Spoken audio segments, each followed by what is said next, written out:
Great 60 million. They from Pennsylvania to the Rock, and from the Great Slave Lake to the Rio Grande. The herds were growing when the Spaniards saw them in 1521. 60 million and growing. This was the New World, and 300 years went by. A frontier was pushing on the west. Now there were 40 million buffalo, and all west of the Mississippi. It was 1830, and there were 40 million buffalo. Then came the rifles, the rum, and the call for robes. The railroads followed. Only 58 years in 1888. It was 1888, and fought on. Only a few hundred fugitives. It was the buffalo. The buffalo was food, clothing, shelter, sport, trade goods, and every utensil. His bile was seasoning, and his chips were fire. The great mysterious one had given the buffalo. Tahtonka, the great-grandfather, had given the buffalo. And the great bull buffalo had been named with the reverence of their word for father. The Sioux called him Tahtonka.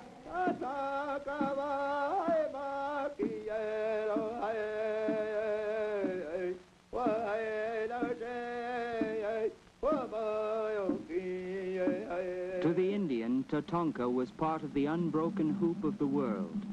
And each spring, new herds rumbled out of a legendary cavern and covered the land with abundance.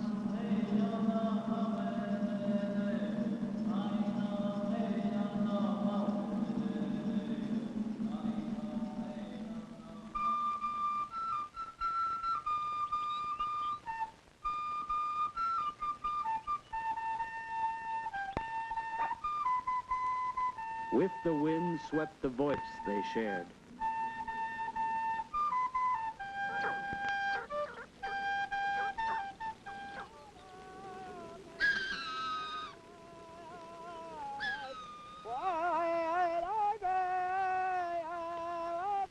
The buffalo I, the buffalo I make the buffalo come. I am relateful. Some men offered their spirit powers to bring Tahtonka, powers given them long ago in their vision quests.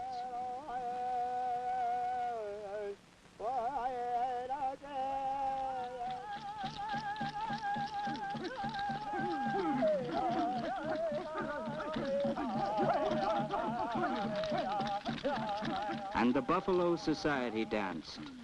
They danced to bring the buffalo. Tahtonka would come if only they danced long enough. Arikara, Hidatsa, Mandan, Earth Lodge dwellers in the days before horses. Tahtonka would come. Tahtonka must come, for they had only moccasins to travel. And they danced.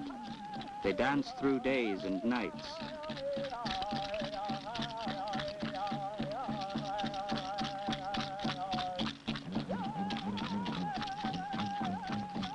Tahtonka would come, but the vision must be danced and sung.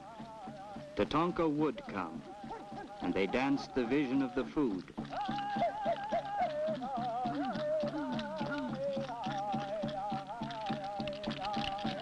They danced the vision of the hunt. They danced the vision of the meat. It was meat when a tired dancer bent low and another dancer sent a blunt arrow to his side. A new dancer replaced the fallen one, and the women would mock Butcher.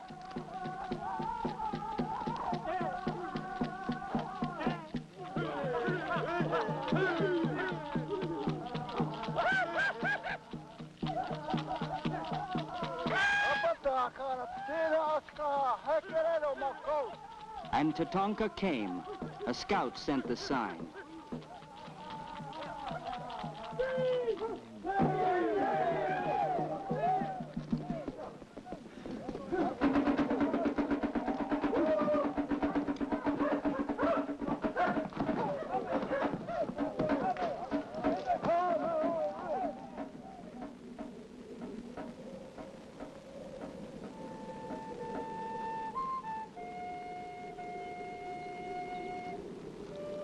Without horses, they hunted like the wolves that followed the herds.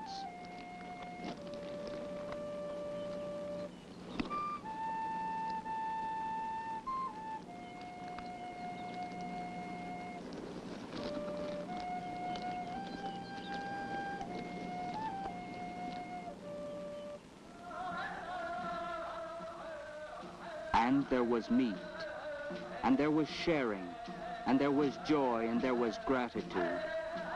Yesterday, hunger. Tonight, feasting.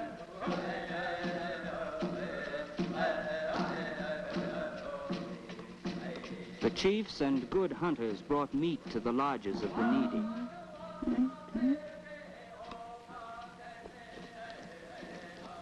First meat was for the fire, an offering to the great powers.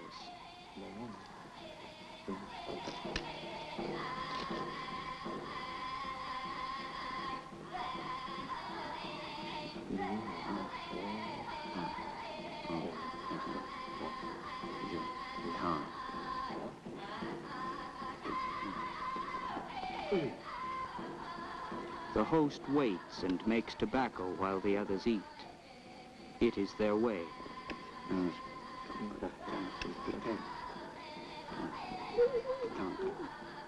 Tahtonka was near, and so with contentment, good humor, good stories.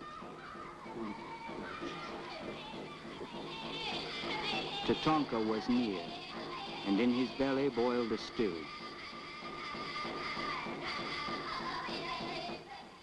They take the pipe. It is an act of grace, of universal peace.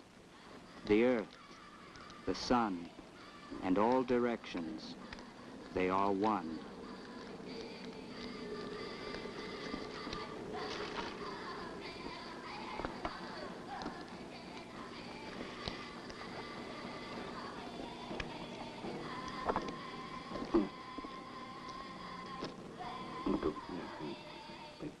A mandan could pound the ashes from his pipe and his guests would depart. It was not so easy to end the gaiety outside the lodges.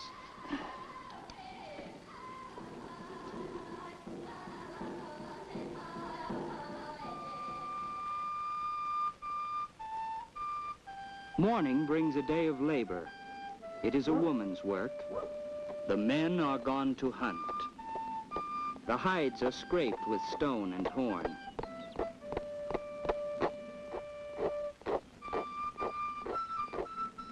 The sinew is stitched in a quillwork design.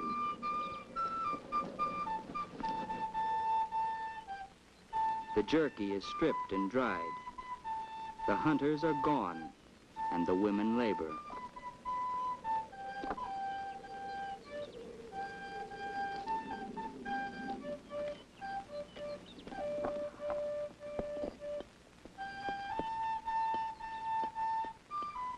It is the time of the blackening cherries. As the jerky is dried, the choke cherries are ground. Together they are wasna. Wasna, to nourish the hunters far from their lodges. And old white buffalo man waits and sketches a story of his remembering on his winter count robe.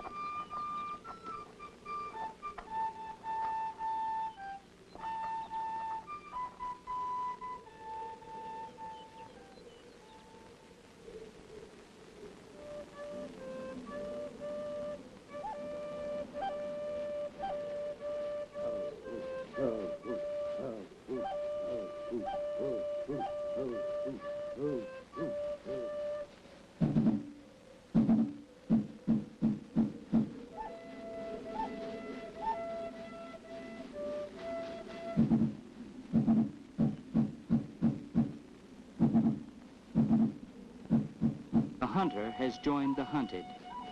He is a decoy in a surround.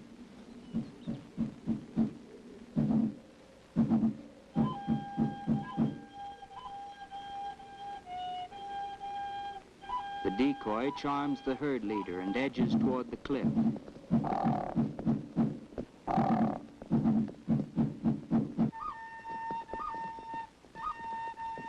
The herd stares and follows, stares and follows.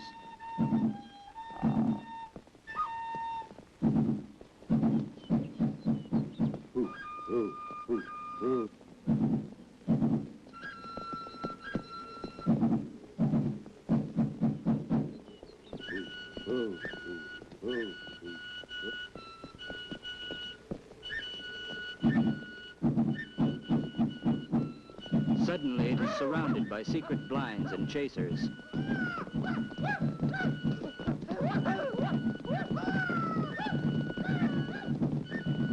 The stampede goes the way of the decoy, over the cliff.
For a great hunt, there were grateful offerings.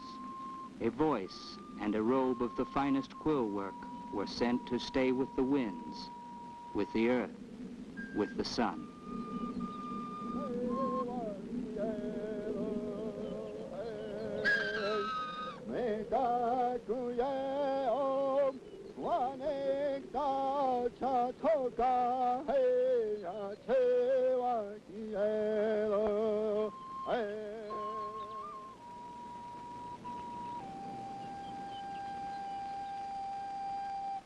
Then came the horse. The Spaniards brought them. They strayed, they were stolen, they were bred.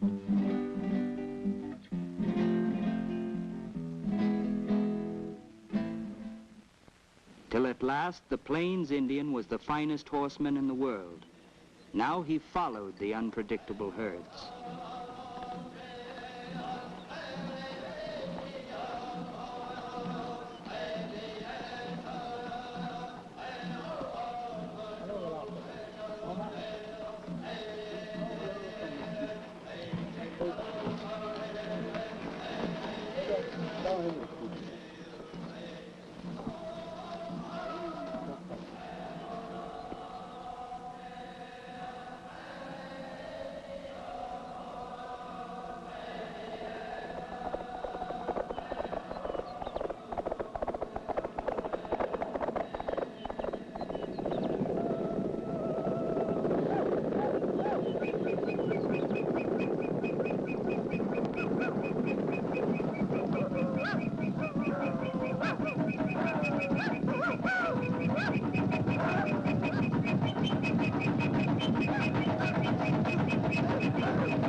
Behind the hunt came the old men, the women, and the children, singing a tremolo of joy. They would find the arrows of their family and butcher.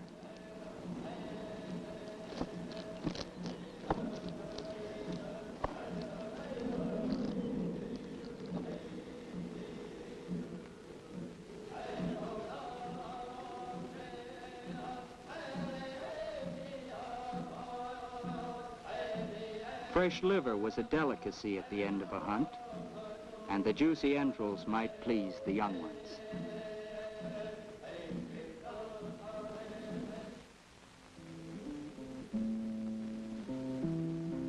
A new breed, the mountain man. He came as a hunter, a trapper, a trader.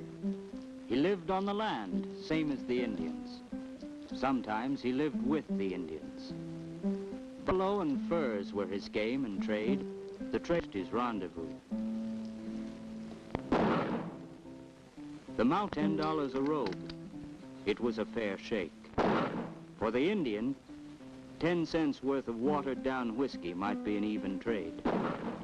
The traders brought whiskey, and they brought guns, rifles to get more robes to trade for more rum. A cycle had been started, a cycle which had nothing to do with survival for the Indians.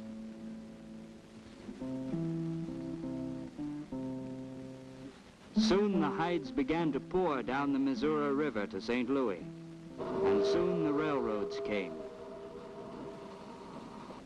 They brought gentlemen hunters who slew for so-called sport. They brought hunters who killed for tongues alone, and they brought hide hunters with their skinners. The prairies began to rot with wasted carcasses, and the Sharps' rifles fired without ceasing. Horse hunting had become too slow. To get a stand with the long-range Sharps was the wholesale way to kill. One man with one Sharps could take 3,000 in a season. By 1869, the Union Pacific Railroad had divided the buffalo into northern and southern herds. By 1873, the hide hunter campaign reached its peak in the south. The hunters and skinners now covered the plains from the North Platte to the Arkansas River. They were a raucous blend of bumped railroad workers and Civil War veterans. They liked killing, and they liked whiskey, and they could gorge themselves on hump meat and tongue. Enthusiasm for buffalo meat was legend on the plains. The roasted marrow of a buffalo's thigh bone could be cause for a wild wingding. But if you will pay good wages, give transportation too, I think that I will go with you to the range of the buffalo. Oh, it's now we've crossed these bitter boys, and homeward we are bound. No more that hellfire country shall ever we be found. Go home to your wives and sweethearts, tell others not to go. For God's forsaken the buffalo range, and the damned old buffalo. Barrel, boys! Here we go. Pour it, I get this one over here. There's hot one over here, and I can pour it right in. Pour it on here. Just give us a bad here. Colonel Dodge had said, "Every buffalo dead is an Indian gone." And buffalo extermination was the unwritten policy in the winning of the West. So the butchery went on. On the South Platte, hunters built fires to keep the buffalo from water at night, and killed them as they came to slake their thirst by day. 1875 saw the end. In 1875, the great southern herd was gone.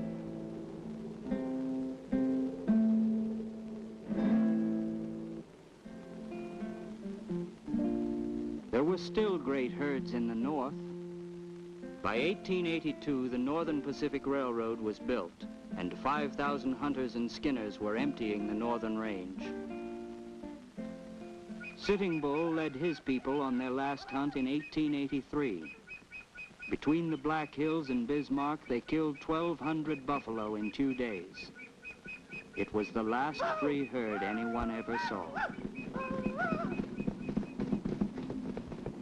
A year later, the hunters flocked to the range as usual. They returned with empty wagons and broke. It was 1884. The days of the still hunt, the hide men and the skinners were over. The massive herds were gone.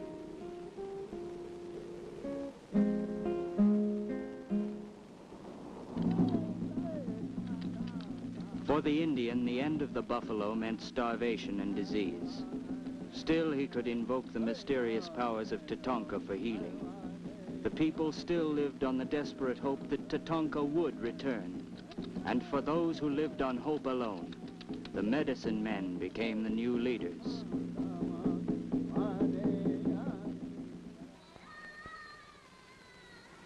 These were the waning moons of desolation. and the last robes wrapped the bodies of the dead.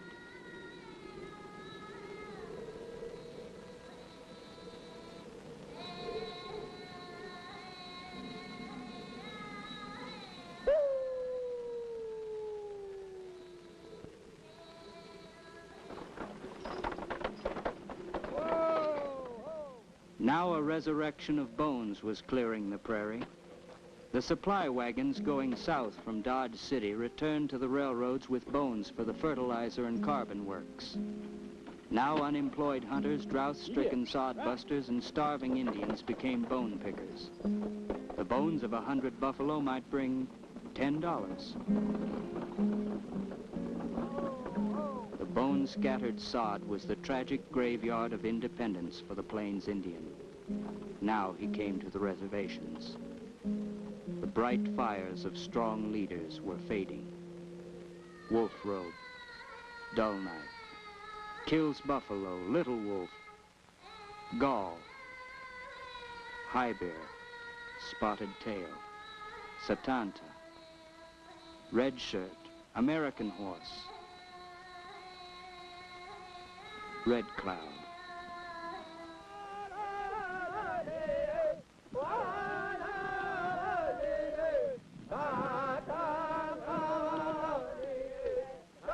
Still, once more the dream of Tahtonka returned. The tree would blossom, and the hoop would come back to the people. It was the Messiah dream, a new religion. They called it the Ghost Dance. They sang and danced endlessly. I will live now, the Father said so. I will live now, the Father said so. The buffalo are coming, the Father said so. The buffalo are coming, the Father said so. The ghost dance had been the vision of a Ute Indian. Now it was shared by Kiowa, Arapaho, Cheyenne, and Sioux. A new world would come through the dance, and the dance brought visions of the spirit world, of departed loved ones, and of Tahtonka coming again. The holy man, Black Elk, danced until a vision came.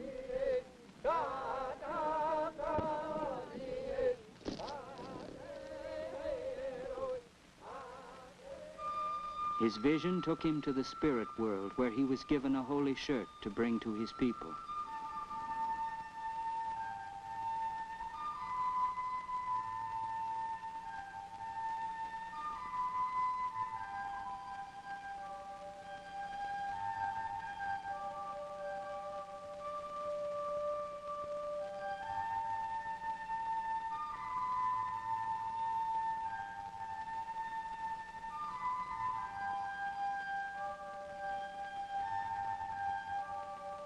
When he returned, he told his people of the shirt, which was given to be worn by the ghost dancers to bring the vision of the dance.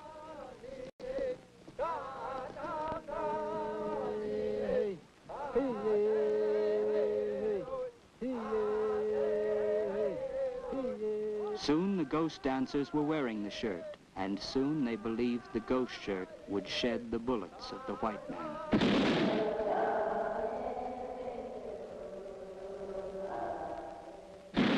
Wounded Knee. The massacre at Wounded Knee. The white man called it a battle.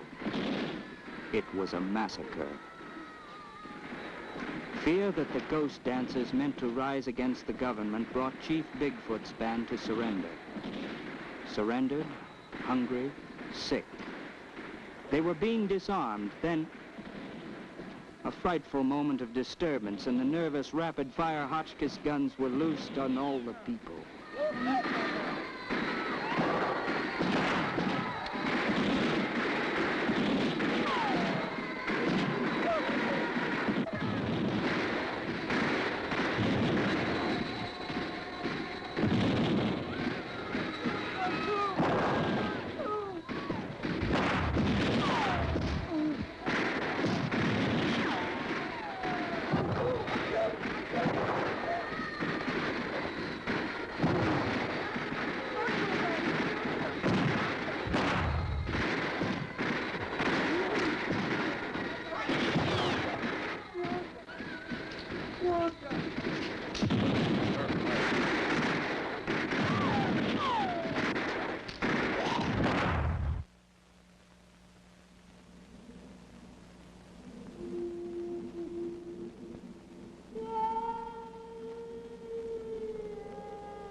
In the morning, Bigfoot, their leader, lay frozen in the snow.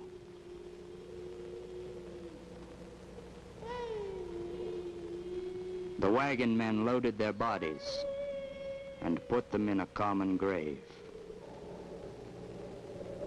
And for the old ones, the hoop of the world was broken.